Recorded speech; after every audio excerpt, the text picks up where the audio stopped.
Now, the Hawaii Small Business Development Center is one of HI CAP technical assistant partners that provides legal, accounting, and financial advisory services to companies who intend to participate in the HI CAP or any other federal program that supports small businesses. So joining us today is Joe Burns, the State Director from the Hawaii Small Business Development Center. Joe, I'm so happy that you're here with us today. Thank you.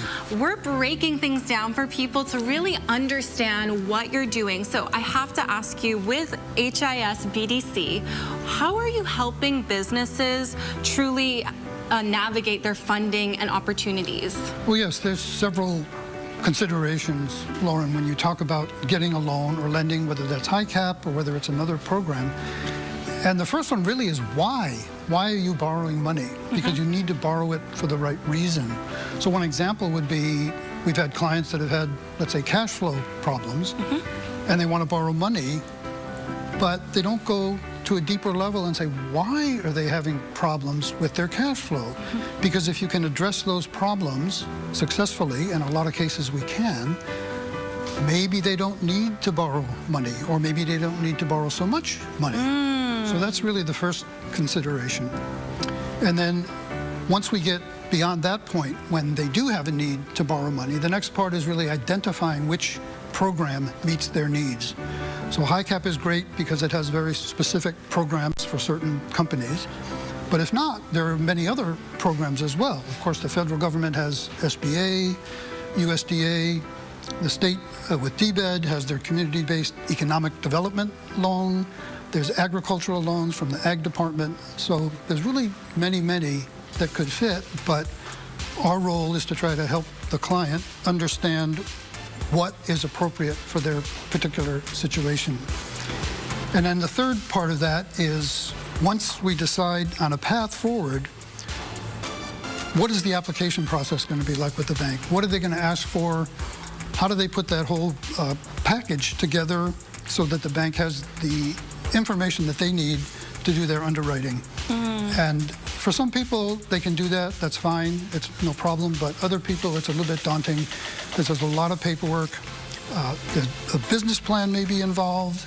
There could be a business model, picture, financial projections, and we do all of those things for our clients at no cost.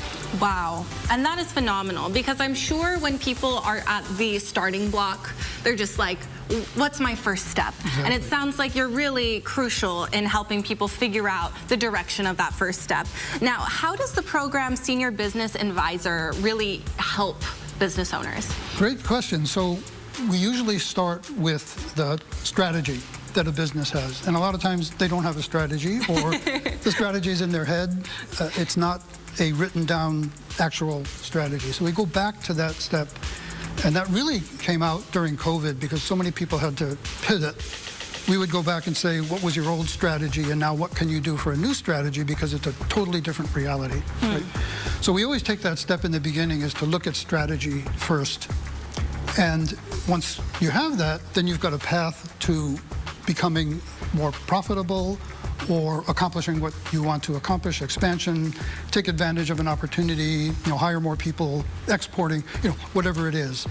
But it has to start from a strategy. And so that's what our advisors will do, sit with the client one-on-one just like this and ask those questions that maybe is locked up in the client's head and they've never really gotten it out on paper or verbalized it, and you'll be able to have that path forward to be successful. And so that's really the first thing that we do. And that really dictates everything else. Okay. It might involve sales and marketing. It might involve human resource management.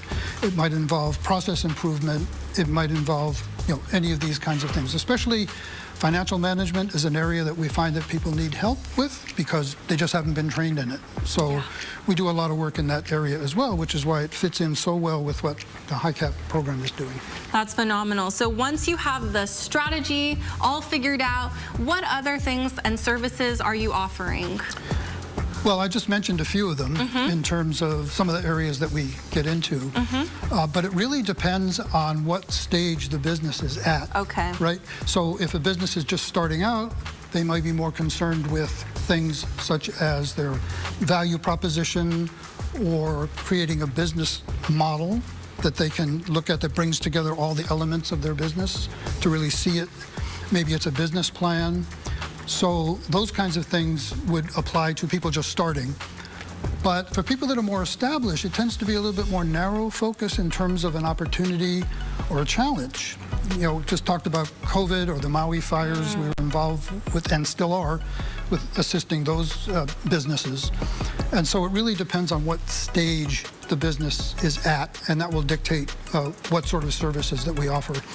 You know, a business that the owner wants to sell the business, that's an exit stage, and that's very different than obviously everything else. Just getting started. Yeah. That is so phenomenal. Well, Joe, thank you so much for walking us through, you know, all the different stages that a business might be in, all the different ways that they could benefit. Of course, training, learning programs, figuring out their strategy. And of course, you guys can go to our website for all this information. Joe is also a wealth of knowledge, but we'll have so much more up on the show. You're watching High Now Daily, and we'll be right back.